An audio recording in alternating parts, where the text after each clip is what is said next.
আমি ছোট ছিলাম, তখন আমার 11 বছর ছিল। এবং ও আমাকে ফুসলিয়ে নিয়ে গিয়ে বিয়ে করছে। বর্তমানে আমার চলতেছে 13 বছর। এর ভরণ পোষণের কথা বলতে গেলে এখন বর্তমানে আমার আব্বু আম্মু আছে।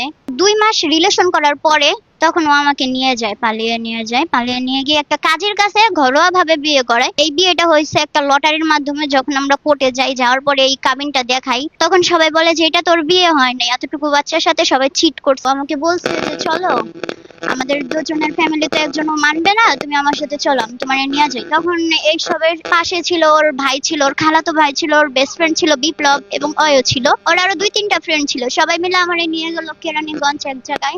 ওইখান থেকে আমাকে আবার নিয়ে আসছে। যখন এইসবের মূল কারণ হচ্ছে ওর মা সবকিছু জানতো, কিন্তু তখন আমার আব্বু আম্মু কিচ্ছু জানতো না। আমার আব্বু যখন থানায় জিডি করলো, তার 5 দিন পরে ওর মা আমাদের ফোন দিছে। ফোন দিয়া মানে ওরে বলতেছে, তখন আমি পাশে ছিলাম না, বলে যে বাবা তুই ওরে নিয়ে আয়, ওর বাপে তো পুলিশ আনছে আমাদের বাসায়, তুই ওরে নিয়ে আইসা পর। তখন ওর মা ওরে যখন এই কথা ফোন দিয়া বলে, তখন ও আমারে বলে যে আচ্ছা ল আমরা বাসায় চলে যাই, তোর বাপ মা অনেক দুশ্চিন্তা করতেছে, তোর আম্মু বিদেশ থেকে কান্নাকাটি করে।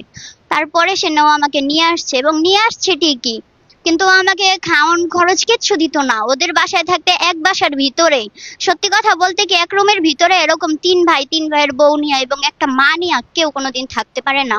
না, সেই ক্ষেত্রে আমার আর যাওয়ার কোনো ইচ্ছা নাই, কারণ ও আমারে অনেক নির্যাতন করে এবং মাইরা ফেলারও চেষ্টা করছে বালিশ চাপা দিয়া। অনেক কান্নাকাটি করছি ওর কাছে।